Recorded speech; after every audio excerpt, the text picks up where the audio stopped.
आंचल आनंद superfast 100 में देश और दुनिया की तमाम बड़ी खबरें लेकर हम हाजिर हैं। नमस्कार, मैं हूं राशिद। सुपरफास्ट 100 की करेंगे शुरुआत। आसाराम से जुड़ी बड़ी खबर सबसे पहले। आसाराम की जमानत अर्जी पर हाईकोर्ट में सुनवाई 18 सितंबर तक चल गई है। निचली अदालत से जमानत अर्जी खारिज होने के बाद जोधपुर हाईकोर्ट में अर्जी लगाई गई थी। आसाराम की तरफ से वरिष्ठ वकील राम जेठमलानी ने पैरवी की। जोधपुर हाईकोर्ट में आसाराम का पक्ष रख रहे राम जेठमलानी ने एफआईआर में हुई देरी पर जोर दिया। उन्होंने ये भी कहा कि वारदात वाले दिन के बाद भी लड़की आश्रम में ही रही थी। करीब 2.5 घंटे तक जेठमलानी ने दलील दी और लड़की की उम्र को लेकर भी सवाल उठाए। आसाराम को जमानत देने के पक्ष में राम जेठमलानी ने अपना पक्ष रख दिया है। अब हाईकोर्ट में जेठमलानी के सवालों पर सरकारी वकील और पीड़ित लड़की के वकील 18 सितंबर को अपनी बात रखेंगे। इसके बाद ही जज निर्मलजीत कौर ये फैसला देंगी कि आसाराम को बेल मिले या फिर नहीं। आसाराम की जमानत अर्जी की पैरवी के लिए वकील राम जेठमलानी चार्टर्ड प्लेन से दिल्ली से जोधपुर पहुंचे थे। जोधपुर रवानगी से पहले उन्होंने आसाराम को बेगुनाह बताया और मीडिया को ही आड़े हाथों लिया। प्रेस की बेजवाबदारी है। आपको कुछ मालूम नहीं हकीकत का, न जांच करते हो। देखो कुछ बात नजर में आता है, कहां से वो ठोक देते हो। क्या नुकसान होता है किसी इनोसेंट आदमी का, वो आप सोचते ही नहीं हो। अब जब भी दो चार प्रेस के आदमी जेल में जाएंगे तभी समझोगे। इससे पहले जोधपुर कोर्ट ने नाबालिग लड़की के यौन शोषण के आरोपी आसाराम की न्यायिक हिरासत 14 दिन के लिए और बढ़ा दी, यानी 30 सितंबर तक आसाराम को जोधपुर सेंट्रल जेल में रहना होगा। सुनवाई के दौरान जोधपुर कोर्ट में आसाराम कभी झल्ला उठे तो कभी गिड़गिड़ाने लगे। जज से उन्होंने कहा कि जेल में नींद नहीं आती है और दिमाग की नसों में दर्द होता है। जज से वो जेल नहीं भेजने की गुहार लगाते रहे, लेकिन राहत नहीं मिली। कोर्ट में आसाराम कभी झल्ला उठे तो कभी गिड़गिड़ाने लगे। जज से उन्होंने कहा कि जेल में नींद नहीं आती है और दिमाग की नसों में दर्द होता है। जज से वो जेल नहीं भेजने की गुहार लगाते रहे, लेकिन राहत नहीं मिली। उधर आसाराम के खिलाफ चार्जशीट दायर करने में अभी वक्त लग सकता है। जोधपुर कोर्ट में पुलिस ने अर्जी देकर चार्जशीट फाइल करने के लिए और मोहलत की मांग की है। जोधपुर पुलिस ने कहा कि केस की फरार आरोपी शिल्पी से पूछताछ नहीं हुई है, इसलिए चार्जशीट फाइल करने में वक्त लगेगा। उधर आसाराम की तरफ से पीड़ित लड़की के पिता को जान से मारने की धमकी की सीडी भी आसाराम की परेशानियों का सबब बन सकती है। श्याम पेटर नाम के एक सेवादार ने पीड़ित के पड़ोसी को फोन कर कहा है कि लड़की के पिता को बयान बदलने को कहा जाए, नहीं तो अंजाम बुरा होगा। हाँ, तो आप जो बात करोगे ठीक है, उसकी बुद्धि को मतलब पैसे देके जो उससे करवाया जा रहा है, तो उसको बोलो बयान बदलने के लिए, ठीक है। नहीं तो सारे छोड़ेंगे नहीं, उसको मार डालेंगे वैसे ही। आसाराम को राहत नहीं मिली तो उनके सेवादार और केस के दूसरे आरोपी शिवा का भी यही हाल रहा। जोधपुर कोर्ट ने शिवा की भी न्यायिक हिरासत 14 दिन के लिए बढ़ा दी है। शिवा को भी आसाराम की तरह 30 सितंबर तक जोधपुर सेंट्रल जेल में रहना होगा। मध्य प्रदेश के छिंदवाड़ा में आसाराम के समर्थकों और साधकों ने गुंडाई दिखाई और इंडिया न्यूज की टीम को कवरेज करने से रोका। इंडिया न्यूज के रिपोर्टर जब छिंदवाड़ा आश्रम के कवरेज के लिए गए तो उनके साधकों ने उन्हें रोक दिया और कैमरा भी बंद करवा दिया। आसाराम के समर्थकों ने अब इंडिया न्यूज के खिलाफ साजिश रचनी शुरू कर दी है। आसाराम समर्थक पर्चियां बंटवाकर इंडिया न्यूज को लॉक करने और इस चैनल को न देखने की अपील कर रहे हैं। आसाराम की पोल खोलने के चलते उनके समर्थक इंडिया न्यूज से चिढ़े हुए हैं। आसाराम की मुश्किलें कम होती हुई नजर नहीं आ रही हैं। इंदौर में उनके आश्रम को लेकर जिला प्रशासन ने 3 नोटिस भेजकर जवाब मांगा है। जिला प्रशासन के मुताबिक यहां पर नियमों के खिलाफ आश्रम का निर्माण किया गया। मुजफ्फरनगर हिंसा के करीब 3 हफ्ते बाद प्रधानमंत्री मनमोहन सिंह यहां का जायजा लेने के लिए पहुंचे। उनके साथ कांग्रेस अध्यक्षा सोनिया गांधी, उपाध्यक्ष राहुल गांधी, केंद्रीय गृह राज्य मंत्री आरपीएन सिंह भी थे। तीनों ने हिंसा प्रभावित लोगों से मुलाकात भी की। मुजफ्फरनगर हिंसा पीड़ितों से मिलने के बाद प्रधानमंत्री ने कहा कि ये घटना बेहद दुर्भाग्यपूर्ण है। उन्होंने इशारों में राज्य सरकार को आड़े हाथों लेते हुए कहा कि जान माल की रक्षा करना इनका ही फर्ज था। ये बहुत बड़ी घटना है, जो भी सपोर्ट मिलनी चाहिए और साथ ही साथ सरकार का ये फर्ज बनता है कि जानो माल की हिफाजत की पूरी कोशिश की जाए ताकि लोग एक बार फिर अपने घरों में जा सकें। मुजफ्फरनगर पहुंची कांग्रेस अध्यक्षा सोनिया गांधी ने हिंसा से प्रभावित लोगों से मुलाकात की। यहां वो कई महिलाओं से मिली और उनकी पीड़ा से रूबरू हुई। अपनी कहानी बयां करते करते कई महिलाएं रो भी पड़ी। मुजफ्फरनगर पहुंचे कांग्रेस उपाध्यक्ष राहुल गांधी ने भी हिंसा पीड़ितों का हालचाल जाना। बैरिकेडिंग के करीब जाकर उन्होंने लोगों का दर्द सुना और इन्हें सांत्वना दी। सोनिया गांधी और राहुल गांधी मुजफ्फरनगर के तावली गांव भी पहुंचे। सुरक्षा घेरा तोड़कर यहां उन्होंने हिंसा के चलते प्रभावित लोगों से मुलाकात की। सोनिया राहुल ने राहत कैंप का भी दौरा किया और लोगों को भरोसा दिलाया कि उनकी हर मुमकिन मदद की जाएगी। मुजफ्फरनगर हिंसा को लेकर पीएम ने इशारों में यूपी सरकार पर सवाल खड़े किए तो समाजवादी पार्टी चिढ़ भी गई। पार्टी प्रवक्ता रामगोपाल यादव ने कहा कि सोनिया राहुल के इशारे पर पीएम ने ऐसा बयान दिया। यूपी सरकार के मंत्री आजम खान ने भी पीएम सोनिया के मुजफ्फरनगर दौरे पर तीखा हमला किया। कांग्रेस नेता और केंद्रीय मंत्री राजीव शुक्ला ने समाजवादी पार्टी के आरोपों को बेबुनियाद बताते हुए कहा कि पीएम सोनिया के दौरे को सियासी चश्मे से नहीं देखा जाना चाहिए। प्रधानमंत्री जी आए हैं, अच्छी बात की है उन्होंने, चुनाव करीब है, उन्हें ऐसा करना भी चाहिए था।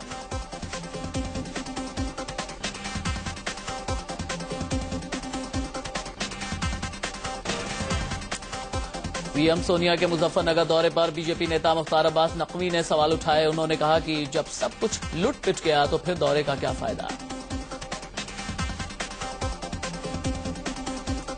प्रधानमंत्री जी, सोनिया जी और राहुल जी वहां गए, मरहम लगाने गए। वो किसी दल के खिलाफ न किसी को भड़काने गए, न किसी दल का फायदा या नुकसान कराने गए। मुजफ्फरनगर हिंसा को लेकर बीजेपी अध्यक्ष राजनाथ सिंह ने यूपी सरकार के साथ साथ केंद्र पर भी निशाना साधा। उन्होंने कहा कि वक्त रहते अगर केंद्र ने हस्तक्षेप किया होता तो मुजफ्फरनगर इस कदर नहीं जलता। समय रहते हुए यदि केंद्र की सरकार ने इंटरवीन किया होता उत्तर प्रदेश में तो मैं समझता हूं कि कितने बड़े हादसे को मुजफ्फरनगर में और आसपास के क्षेत्रों में बचाया जा सकता था।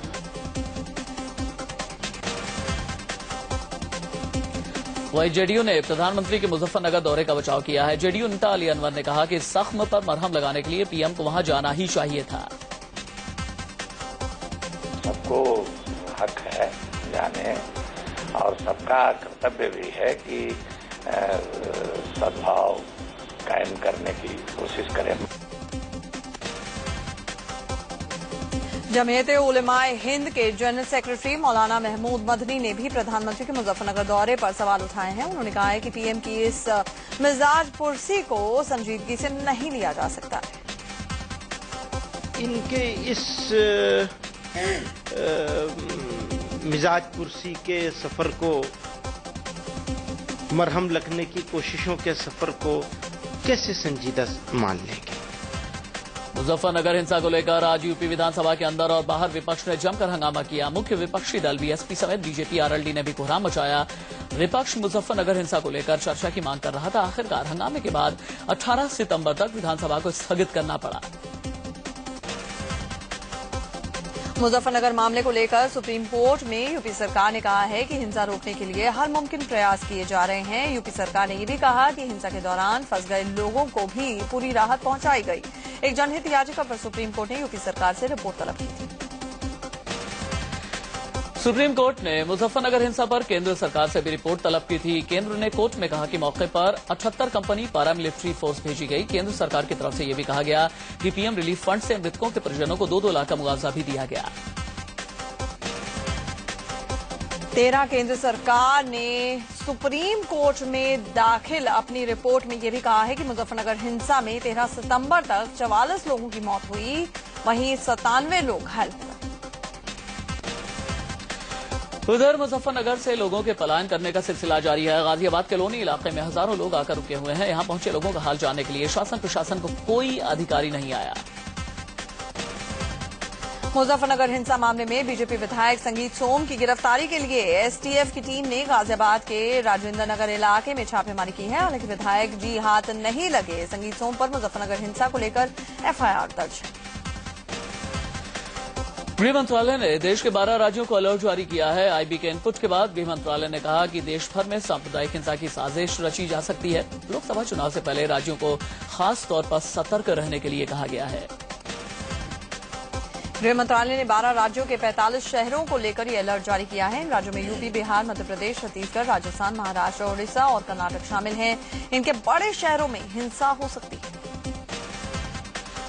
छत्तीसगढ़ पहुंचे लालकृष्ण आडवाणी ने गुजरात के सीएम नरेंद्र मोदी की तारीफ की है। आडवाणी का ये रुख इस मायने में खास है क्योंकि मोदी को पीएम उम्मीदवार बनाए जाने को लेकर आडवाणी खुलकर अपनी नाराजगी जाहिर कर चुके हैं।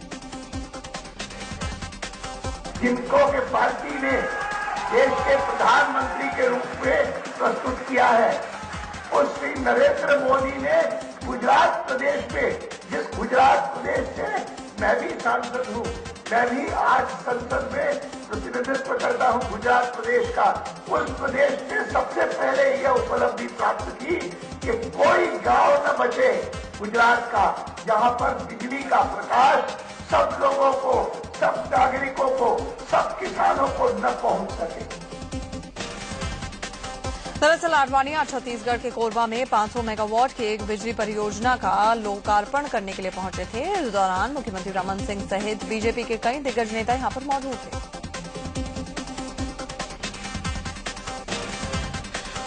आडवाणी के बहाने बिहार के मुख्यमंत्री नीतीश कुमार ने नरेंद्र मोदी पर जमकर निशाना साधा है। उन्होंने नाम लिए बगैर कहा कि मोदी अपने लौह पुरुष को छोड़कर लोहा मांगते फिर रहे हैं। बीजेपी के लौह पुरुष माने जाते थे आडवाणी जी, और उनको रस्ट होने के लिए छोड़ दिया। अब पता नहीं अपने लौह पुरुष को इस प्रकार से छोड़ दिया, आप देश भर में लोहा मांग रहे हैं। अरे भाई, अपने लौह पुरुष का भी तो सम्मान करते। मोदी को बीजेपी के प्रधानमंत्री पद के उम्मीदवार घोषित किए जाने पर एक बार फिर से नीतीश ने सवाल उठाए। उन्होंने कहा कि इस कदम से कांग्रेस को फायदा होगा और विपक्ष की लड़ाई कमजोर होगी। नरोदा पाटिया दंगे की दोषी गुजरात की पूर्व मंत्री माया कोडनानी को अभी भी गुजरात सरकार बचाने में लगी है। माया को 28 साल की जेल हुई है और एसआईटी उन्हें फांसी की सजा देने की अर्जी ऊपरी अदालत में लगाना चाहती है, लेकिन मोदी सरकार इसके लिए इजाजत नहीं दे रही। कृषि मंत्री शरद पवार आगे अब कोई चुनाव नहीं लड़ेंगे। नागपुर में उन्होंने इस बात का ऐलान किया। This year I will complete 46 years in parliamentary politics. अभी मुझे चिंता नहीं, अब मैं कॉन्टेस्ट करने वाला नहीं, इसे तो बिल्कुल ही चिंता नहीं। पीएम मनमोहन सिंह 21 सितंबर को जयपुर मेट्रो के फर्स्ट फेज के सेकंड पार्ट का शिलान्यास करेंगे। पीएम के राजस्थान दौरे को देखते हुए मेट्रो रेल कॉर्पोरेशन ने शिलान्यास की तारीख 18 से बदलकर 21 कर दी है। जेएनयू में हुए छात्र संघ चुनाव के नतीजों का ऐलान कर दिया गया है। आईसा ने 4 सीटों पर कब्जा करके जीत का परचम लहराया है। अध्यक्ष पद पर अकबर चौधरी ने जीत हासिल की। मुंबई में सलमान खान की दबंगई देखने को मिली है। यहां सलमान खान उनकी वीडियो क्लिप बना रहे अपने फैन पर ही भड़क गए और उसका फोन छीनकर फेंक दिया। तस्वीरों में आप सलमान का गुस्सा साफ देख सकते हैं। सलमान के गुस्से की ये तस्वीरें लीलावती अस्पताल के सामने की हैं। यहाँ पर सलमान खान अभिनेता दिलीप कुमार का हाल जानने के लिए आए थे। सलमान जब अस्पताल के सामने से गुजर रहे थे तो एक शख्स करीब जाकर अपने मोबाइल से उनकी वीडियो लेने लगा। इसी पर सलमान बौखला गए और भड़क उठे। इस बीच मुंबई के लीलावती अस्पताल में भर्ती दिलीप कुमार की तबीयत में सुधार हुआ है। बुखार और बेचैनी की शिकायत पर उन्हें रविवार रात 9 बजे अस्पताल में भर्ती कराया गया था। उनकी पत्नी सायरा बानो ने कहा है कि दिलीप साहब अब ठीक हैं। स्टेबल है, शुक्र है अल्लाह का। आप सब परेशान हैं, आप सब दुआ करें कि और अच्छे बने। सायरा बानो ने ये मीडिया को बताया कि 14 साल पहले दिलीप कुमार की ओपन हार्ट सर्जरी हुई थी और 2 दिन पहले ही उन्हें बुखार आया था और फिर रविवार सुबह से ही वो बेचैनी महसूस करने लगे। दिलीप कुमार का हाल जानने उनके भाई आजम खान और अभिनेता रजा मुराद भी लीलावती अस्पताल पहुंचे। इसके अलावा भी बॉलीवुड के कई सितारे लीलावती पहुंच रहे हैं। दिल्ली सरकार जजों को लैपटॉप और आईपैड खरीदने के लिए 1,10,000 रुपए देगी। मुख्यमंत्री शीला दीक्षित की अगुवाई में हुई कैबिनेट की बैठक में फैसला लिया गया। साथ ही पटियाला हाउस कोर्ट को इंडिया गेट के पास से हटाकर डीडीयू मार्ग में शिफ्ट करने का निर्णय भी लिया गया।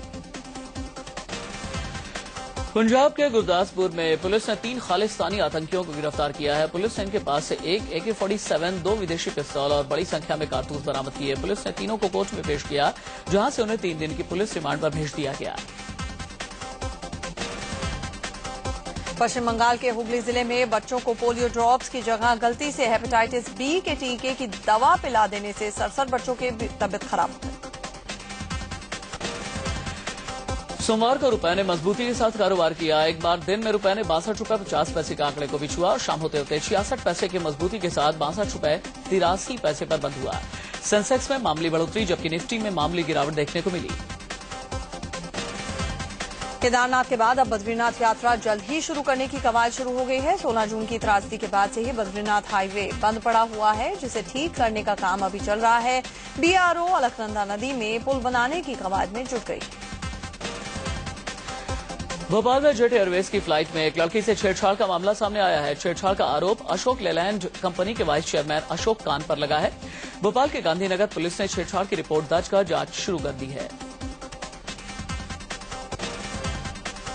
दिल्ली में फिर से एक दरिंदगी का मामला सामने आया है। साउथ वेस्ट दिल्ली के नारायण पार्क में 4 साल की एक बच्ची से बलात्कार किया गया। आरोपी टॉफी देने के बहाने बच्ची को पार्क में ले गया। वेस्ट दिल्ली के हरिनगर पार्क में 9 सितंबर को हुए रेप के मामले में पुलिस के हाथ अब तक खाली हैं। यहां 11वीं की एक छात्रा से एक चाकू की नोक पर रेप किया गया था। लड़की के दोस्त को बदमाश ने जान से मारने की बात कहकर भगा दिया था। यूपी के बस्ती जिले में एक नाबालिग के साथ गैंगरेप का सनसनीखेज मामला सामने आया है। पीड़ित के पड़ोस में रहने वाले 3 लड़कों ने इस वारदात को अंजाम दिया। झारखंड के तमाड़ में एक महिला को 50,000 में बेचने और उसके साथ गैंगरेप करने का मामला सामने आया है। महिला ने बताया कि उसे रांची के दलालों ने काम दिलाने के नाम पर यूपी में गाजीपुर में भेज दिया, जहां उसके साथ गैंगरेप किया गया। छत्तीसगढ़ के जसपुर में एक अस्पताल में नाबालिग से रेप का मामला सामने आया है। रेप का आरोप अस्पताल के कंपाउंड पर लगा है। समस्तीपुर में महिला पुलिसकर्मी से रेप की कोशिश करने के आरोप में 2 पुलिसकर्मियों को गिरफ्तार किया गया। पीड़ित BMP में तैनात हैं। दोनों आरोपी सूबेदार यदुनाथ और हवलदार भी BMP के जवान हैं। उधर मुंबई से सटे थाने में एक मनचले ने एक लड़की पर चाकू से जानलेवा हमला किया। गंभीर रूप से जख्मी लड़की को अस्पताल में भर्ती कराया गया है। पुलिस ने आरोपी लड़के को गिरफ्तार कर लिया। उधर मुंबई से सटे थाने में एक मनचले ने एक लड़की पर चाकू से जानलेवा हमला किया। गंभीर रूप से जख्मी लड़की को अस्पताल में भर्ती कराया गया है। पुलिस ने आरोपी लड़के को गिरफ्तार कर लिया। राजस्थान के सीकर के एक मासूम से रेप के 1 साल के बाद भी पुलिस ने आरोपियों की पहचान परेड तक नहीं कराई। दिल्ली के एम्स हॉस्पिटल में भर्ती पीड़ित के 18 ऑपरेशन हो चुके हैं। पीड़ित ने दिल्ली गैंगरेप की तर्ज पर जल्द ही इंसाफ की गुहार लगाई है। पटना से सटे बिहटा में सड़क हादसे में एक 8 साल के बच्चे की मौत के बाद लोगों ने जमकर हंगामा किया। घटना से नाराज लोगों का गुस्सा यही नहीं थमा। जिस ट्रैक्टर ने बच्चों को टक्कर मारी थी, लोगों ने इसमें तोड़फोड़ की। उसके बाद DGO और पुलिस की जिप्सी को भी जमकर नुकसान पहुंचाया। कई घंटे तक इलाके में तनाव की स्थिति बनी रही। झारखंड के धनबाद में जमकर बवाल हुआ है। यहां पर झरिया इलाके में छेड़छाड़ के आरोपी की गिरफ्तारी की मांग को लेकर रोड जाम कर रहे लोगों पर पुलिस ने जमकर लाठियां बरसाई। वाराणसी कैंट रेलवे स्टेशन पर RPF और TT के बीच टिकटों को लेकर हुई कहासुनी देखते ही देखते हंगामे में तब्दील हो गई। टिकटों की अवैध वसूली को लेकर RPF के कुछ जवान TT से बहस करने लगे। इसके बाद सभी TT भी एकजुट हो गए। इसके बाद स्टेशन पर काफी देर तक यूं ही हंगामा होता रहा। छत्तीसगढ़ के कोरबा में एक कार लोगों के गुस्से का शिकार बन गई। दरअसल यहां पर गणपति विसर्जन के दौरान कार ने 2 लोगों को टक्कर मारकर जख्मी कर दिया। हादसे पर गुस्साए लोगों ने कार को ही आग के हवाले कर दिया। DJ बंद कराने को लेकर गोरखपुर में जमकर हंगामा हुआ है। गणेश विसर्जन को जा रहे लोगों पर पुलिस ने जमकर लाठियां भाजी। विदिशा में छेड़खानी के बाद हुई नाबालिग की मौत का मामला तूल पकड़ता जा रहा है। परिजनों ने आरोपी की गिरफ्तारी की मांग को लेकर सिविल लाइन थाने के बाहर जमकर हंगामा किया। जम्मू में एक CRPF जवान के संदिग्ध हालत में मौत हो गई। यहां पुलिस कंट्रोल रूम से फायरिंग की आवाज सुनाई दी, जहां से एक जवान जख्मी निकला। जवान ने बाद में अस्पताल में दम तोड़ दिया। यूपी के लखीमपुर खीरी में पुलिस की टीम पर बदमाशों ने फायरिंग कर दी है, जिसमें एक सिपाही सहित कई लोग घायल हो गए। सिपाही को गंभीर हालत में लखनऊ ट्रॉमा सेंटर में रेफर कर दिया गया। कानपुर में प्रॉपर्टी विवाद में एक लड़के ने अपने ही बड़े भाई की हत्या कर दी। वारदात का खुलासा मोबाइल की कॉल डिटेल से हुआ। पकड़े गए आरोपी ने बताया कि उसने मृतक के भाई के कहने पर उसकी हत्या की। फरीदाबाद में एक बेकाबू ट्रक 4 मजदूरों पर चढ़ गया। ट्रक की चपेट में आने से सड़क किनारे सो रहे 2 मजदूरों की मौके पर ही मौत हो गई। असम के गोसाई गांव हाईवे पर पुलिस ने एक टैंकर से भारी मात्रा में नशे की गोलियां बरामद की है। नशे की गोलियों के साथ 2 लोगों को गिरफ्तार भी किया गया है। पकड़े गए सामान की कीमत करीब 1 करोड़ रुपए बताई जा रही है। यूपी के महाराजगंज में नेपाल बॉर्डर से पुलिस ने 2 चरस तस्करों को गिरफ्तार किया है। इनके पास से 6 किलो चरस बरामद की गई। राजस्थान के बीकानेर में एक हॉस्पिटल में डॉक्टर्स और मरीज के घर वालों के बीच हुई मारपीट ने तूल पकड़ लिया। आरोपी परिजनों की गिरफ्तारी की मांग करते हुए प्रदेश के 6 मेडिकल कॉलेज के डॉक्टर अनिश्चितकालीन हड़ताल पर चले गए। मुरादाबाद में रहस्यमय बीमारी का कहर लगातार जारी है। जिला प्रशासन में अस्पतालों में मरीजों की तादाद लगातार बढ़ती चली जा रही है। यहां पर भोजपुर इलाके में पिछले 15 दिनों में ये बुखार 15 लोगों की जान ले चुका है। फरीदाबाद में पुलिस ने एक जालसाज को गिरफ्तार किया है। पकड़े गए जालसाज के पास से कई एजुकेशन इंस्टीट्यूट के 100 से ज्यादा फर्जी सर्टिफिकेट जब्त किए गए। लखनऊ में विधानसभा के सामने धरने पर बैठे बर्खास्त शिक्षकों ने सरकार के लिए सद्बुद्धि यज्ञ किया। इन शिक्षकों को 2009 में सरकार ने बर्खास्त किया था, जिसके बाद मुलायम सिंह ने इन्हें बहाली का भरोसा भी दिया, लेकिन अब तक बहाली नहीं की गई। यूपी में इटावा जिला जेल के 1300 कैदी भूख हड़ताल पर बैठ गए हैं। कैदियों का आरोप है कि बेवजह उनकी पिटाई की जाती है और बहुत खराब खाना दिया जाता है। कैदियों का कहना है कि जब तक उनकी मांग नहीं मानी जाती भूख हड़ताल जारी रहेगी। एमपी के सिंगरौली में एक छात्र की मौत के बाद पीड़ित परिवार न्याय के लिए आमरण अनशन पर बैठ गया है। परिवार ने एक महिला टीचर पर आरोप लगाया है कि वो उसे गरीबी और पुराने कपड़े पहनने पर ताने कसती थी, जिसके बाद बच्चे ने खुदकुशी कर ली।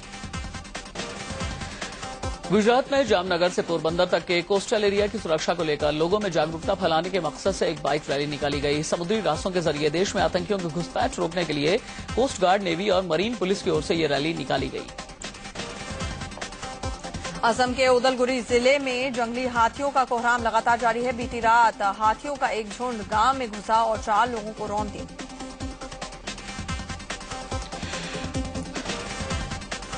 पंजाब में रविवार शाम आया आंधी तूफान ने सभी को डरा कर रख दिया। तेज तूफान से यहां एकता नगर इलाके में एक मोबाइल टावर गिर गया। शनिवार को इम्फाल में हुए बम धमाकों में मारे गए 7 मजदूरों का सामूहिक जनाजा निकालने के बाद उन्हें दफन कर दिया गया। आम का सीजन जा चुका है, लेकिन वाराणसी में फलों की दुकान पर आमों की बहार है। ये आम पाकिस्तान से आए हैं, जिनकी कीमत 180 से 250 रुपए प्रति किलो के बीच है। दिल्ली के कैलाश कॉलोनी में आयुर्वेदा हेल्थ केयर के लिए एक नया सेंटर खुला है। टीम इंडिया अब नई जर्सी में दिखेगी। 10 अक्टूबर को राजकोट में जब भारतीय टीम ऑस्ट्रेलिया के खिलाफ मैदान पर उतरेगी तो वो डार्क ब्लू जर्सी में होगी। टीम इंडिया के कैप्टन महेंद्र सिंह धोनी की रांची की सड़कों पर बिंदास बाइक चलाते हुए तस्वीरें सामने आई है। तस्वीरों में दिख रहा है कि धोनी अकेले ही अपनी पसंदीदा बाइक पर घूमने निकले।